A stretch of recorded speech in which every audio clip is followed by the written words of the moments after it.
Welcome back to part 3 of the restoration of the SX-750 here. As you can see, I've removed the front faceplate. And it's still broken, as you can see. So in this video I'm going to replace this glass.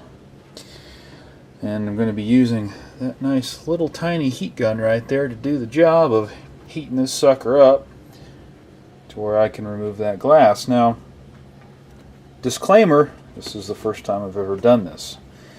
I've done this to tablets and laptops and stuff like that, but never a stereo receiver, so this should be interesting. Should be the same idea, right?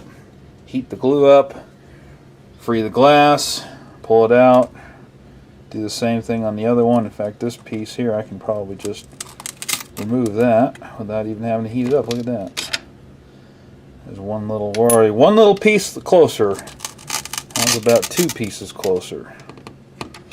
How about that right there? That's some thick glass they got on that sucker. Certainly don't make them like that anymore, I'll tell you what.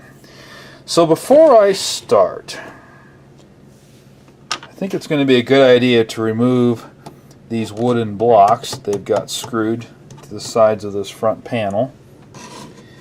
As you can see, it's held in with these little, it looks like brass screws right there.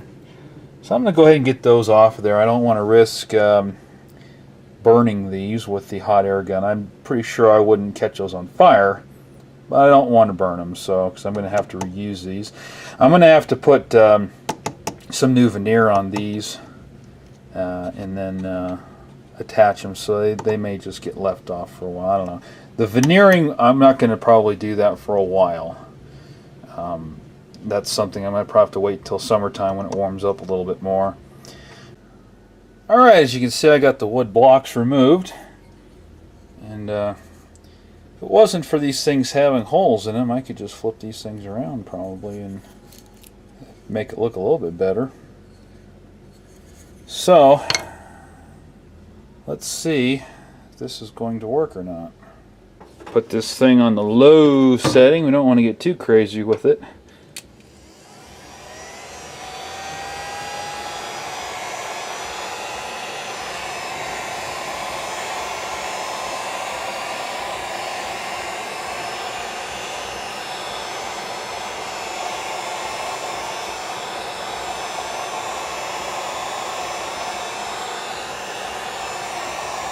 Of course, you're going to have to heat up the whole front cover to get this done. Since it is aluminum, it's going to conduct that heat, so that's the only unfortunate thing about this. Don't have to get it terribly hot, just enough to loosen up that glue. Well, I got one piece lifted off, and it just came off like butter.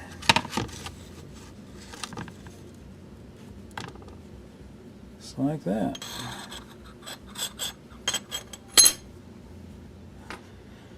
And let's see here if I can. Yeah, I'm gonna have to do those separately. This large piece is going to be tricky, but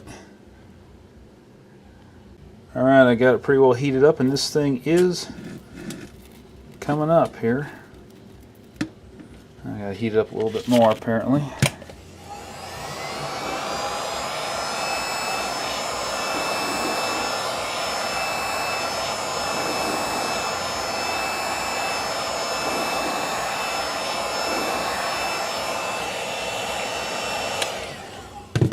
See if that's enough. Yeah, it's definitely coming though. Let's see if we can stick something in a corner here,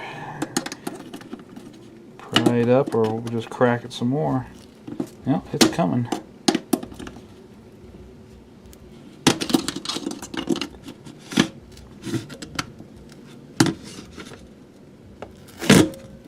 There it goes, it just popped.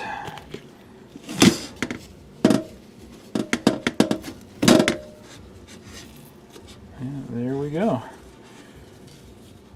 Just like that. Nothing to it, nothing to it. That was easy. Now, I gotta get this bottom free. I'll have to heat it up a little bit more. Bottom glue out of there. But now I'm going to have to do this to the other piece. Alright, the glass has been extracted. And I found out why I was having difficulty getting it out of the bottom here was because the tape came up just fine after I heated it, but it's because there was glue.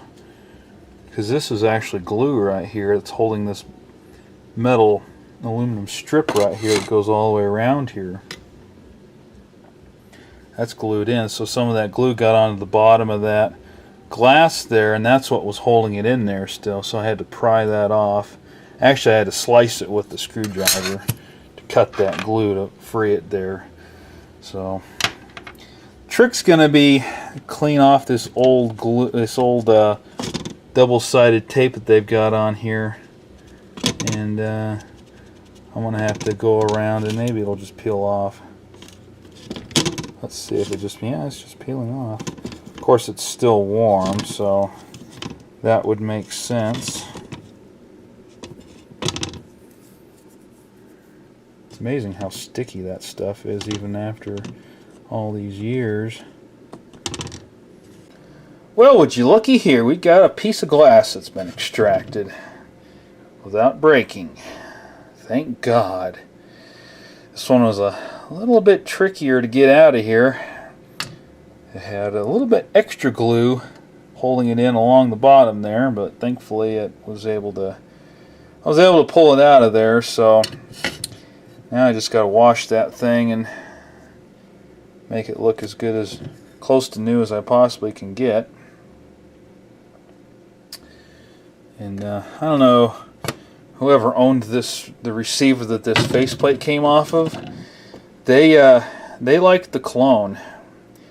It's amazing the interesting smells you get when you heat things up. This thing just gave off the cologne smell like crazy. So anyway, I'm going to clean this faceplate up, and I'll probably resell it. I'm sure there's somebody out there looking for a good SX-650 faceplate with the glass missing. Alright, it's time to tackle this glass. So it turned out very nice and clear. See through it like it's a brand new piece of glass. So, faceplate turned out really nice as well. The SX-650 faceplate was very nice. It turned out far better than I thought it was going to. There's a couple little nicks on the front there. There's one there, but there's some on the top here. The camera's going to pick that up or not, but there's a few nicks, and there's one scratch that goes around here, but it is what it is. It's not that bad. So flip this thing around.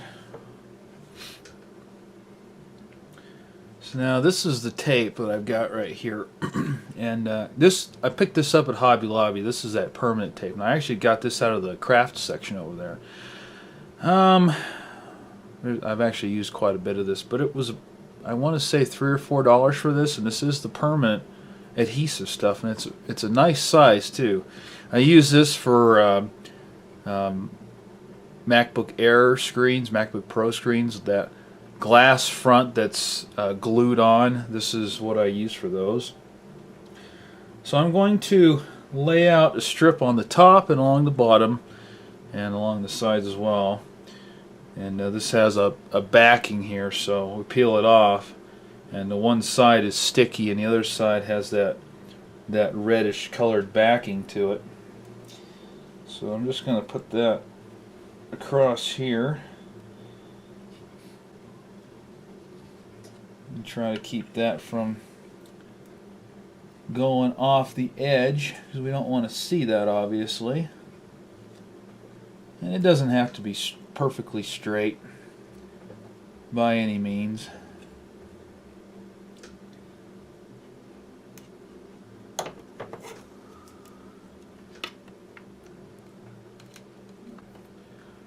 Now this bottom part's going to be kind of tricky.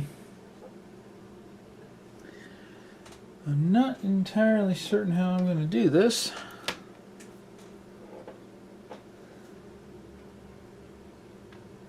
Because I don't think, yeah, there's not a gap in this for the glass to sit into, so this little bit is all I've got to work with. So what I think I'm going to do is I'm going to put it in and overlap to this raised area right here. This little bar, this little piece right here is kind of raised to form that lip right there. I'm going to put the tape over that, and then just once I get the glass in, I'm just going to trim it with a knife. I think that's the only way I can really think of doing that.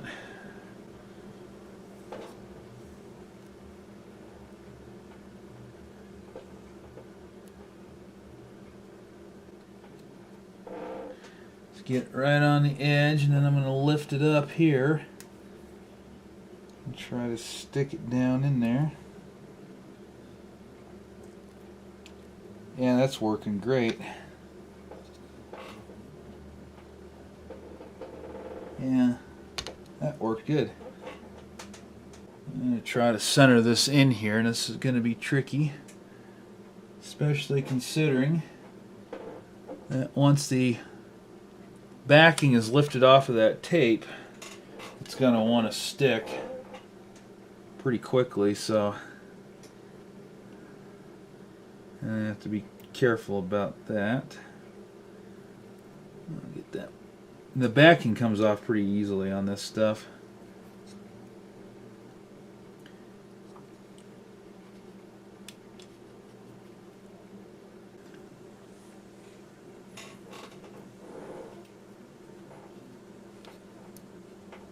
Well, that corner one is tricky to get off. I've never tried that before.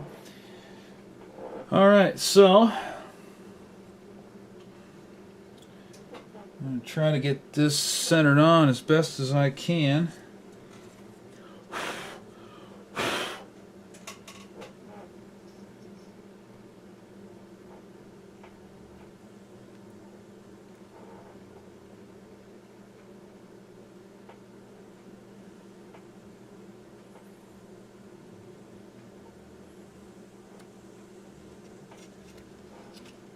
I think that looks good right there.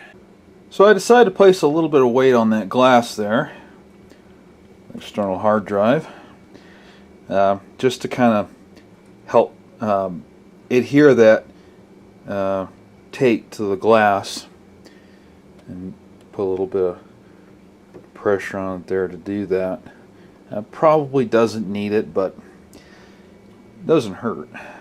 You could use beer bottles, pop, cans of pop, cans of paint, oil jugs, something that's not too terribly heavy, but just enough to weigh that down and put some pressure up against that adhesive on that tape. So, and this is probably a good 4 or 5 pounds, so that put it somewhere in the middle there, and that spreads that weight across that glass and gets that sucker stuck on there real nice. So yeah, just let it sit there for a little while. Probably let it sit overnight. And the other thing you can do too, if you're worried about that maybe coming undone, is you could heat it up a little bit, just enough to get that glue really adhering, I guess you could call it, activated or whatever. And this stuff is it's already in there. I mean, it's not going anywhere. The extra little bit of tape that was sticking out on the bottom here, I just stuck that to the bottom edge of the glass here, and that worked out fine. It's really not hanging out at all, so it really wasn't enough to worry about getting a knife down in there and cutting it. So yeah, that works fine. So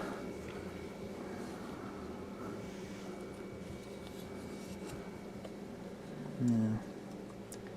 Sucker looks brand new now, doesn't it? Pretty nice. I had to clean my fingerprints off of it, but yeah. Here's the 650 faceplate all cleaned up, and yeah, that should be resellable. It's got a little bit of a, I don't know, a little bit of a scratch and nick right there, and a little bit there too, but there's some of these panels that look a hell of a lot worse than that. So, you know, hopefully someone out there is restoring SX-650 and says, "Ooh, I could use that front panel, and it's better than what I've got." You might be able to get some of these out. I don't know. I don't know what the hell someone did on that there, but it doesn't smell like doesn't smell like cologne anymore. That's for sure. But you remember, saw what this thing looked like before, and compare it to what it looks like now, and it's that thing made a nice recovery too. But I have no use for this, and I don't plan on getting a 650 because I've got a 750. So this is useless to me. So I might as well just go ahead and resell it.